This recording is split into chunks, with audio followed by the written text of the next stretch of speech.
Hi friends, இன்றைக்கி village style கருணக்கிழங்கு குழம்பு எப்படி வைக்கிறதுன்னு பார்க்க போகிறோம்.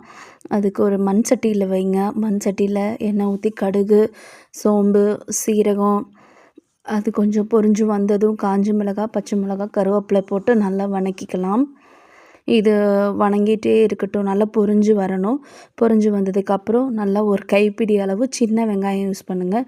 சின்ன வெங்காயம் ஆக்சுவலாக புளிக்குழம்புக்கு இன்னுமே ரொம்ப நல்லா டேஸ்ட்டாக இருக்கும். சின்ன வெங்காயம் போட்டு நல்லா வதக்கட்டும். அது சைடில் வதங்கிட்டுருக்க கேப்பில் நம்ம வேக வச்ச கருணக்கிழங்க தோல் உரித்து இந்த மாதிரி கட் பண்ணி எடுத்துக்கலாம். கருணக்கிழங்கு வேக வைக்கும் போதே கொஞ்சம் மஞ்சத்தூள், கல் உப்பு போட்டு வேக வச்சிங்கன்னா அந்த அரிக்கும் சொல்லுவாங்க, அது மேக்ஸிமம் இருக்காது. நான் எப்பவுமே இந்த மாதிரி ஸ்டைலில் தான் வைப்பேன். அதுக்கப்புறம் சின்ன வெங்காயம் வதங்கினதுக்கப்புறம் நம்ம அதில் சின்னதாக தக்காளி ஆட் பண்ணிக்கலாம். தக்காளி வதங்குறதுக்காக கல் உப்பு போட்டு நல்லா வதக்கி எடுத்துக்கலாம்.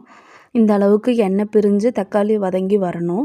ஸோ இந்த ஸ்டேஜில் நம்ம குழம்புக்கு அரைச்ச மல்லித்தூள், மிளகாத்தூள் ரெண்டையுமே தேவையான அளவு உங்களுக்கு காரத்துக்கு ஏற்ப சேர்த்துக்கோங்க. சேர்த்துட்டு நல்லா அந்த தக்காளி சின்ன வெங்காயத்தோடு நல்லா பெரட்டி விடுங்க. பெரட்டி விட்டதுக்கப்புறம் இப்போது நம்ம வேக வச்ச கருணக்கிழங்க இந்த மசாலாவோட ஆட் பண்ணிக்கலாம்.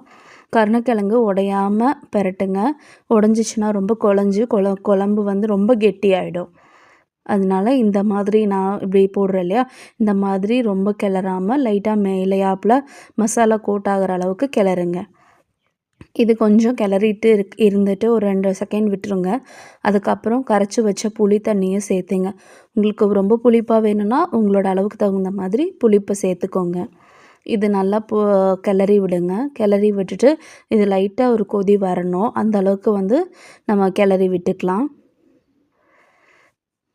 இப்போ இந்த அளவுக்கு கிளறியாச்சு. இதுக்கப்புறம் நம்ம குழம்புக்கு எந்த அளவுக்கு தண்ணி வேணுமோ அந்த அளவுக்கு நம்ம சேர்த்துக்கலாம். நான் ஒரு ஜக் தண்ணியில் ஹாஃப் ஜக்கு, அதாவது ஒரு 250 ml பக்கம் தண்ணி நான் ஊற்றிருக்கேன். ஊற்றிட்டு குழம்பு நல்லா மசாலாவோட இந்த வாட்டரோட மிக்ஸ் பண்ணி விட்டுட்டு மூடி வச்சுடுங்க. எக்ஸாக்டாக ஒரு 10 நிமிஷம். ஆக்சுவலாக நம்ம மண் சட்டியில் சமைக்கிறனால ஃப்ளேம் லோலேயே வச்சுக்கோங்க. இப்போ ஆஃப்டர் 10 மினிட்ஸ் பார்த்திங்கன்னா இந்த அளவுக்கு எண்ணெய் பிரிஞ்சு வந்திருக்கணும். இந்த அளவுக்கு எண்ணெய் பிரிஞ்சு அதுக்கப்புறம் நம்ம அதுக்கு இது நல்லா குழம்ப கிளறி விட்டுக்கலாம். இப்போது நல்லா கொதிச்சிட்ருக்க டைமில் ஒரு துண்டு வெல்லம் சேர்த்துக்கோங்க. வெல்லம் போட்டால் ஆக்சுவலாக இன்னுமே குழம்பு ரொம்பவே டேஸ்ட்டாக இருக்கும். எங்கள் ஊர் ஸ்டைலெல்லாம் எங்கள் அம்மாச்சிங்கெல்லாம் இப்படி தான் பண்ணுவாங்க. இந்த புளிக்குழம்பு செய்யும் போது ஒரு துண்டு வெல்லம் போட்டால் அந்த புளிப்பு, காரம், இனிப்பு எல்லாம் கலந்து ஒரு சுவையாக இருக்கும். ரொம்ப இனிப்பாக தெரியாது, பட் இட்ஸ் குட். எனக்கு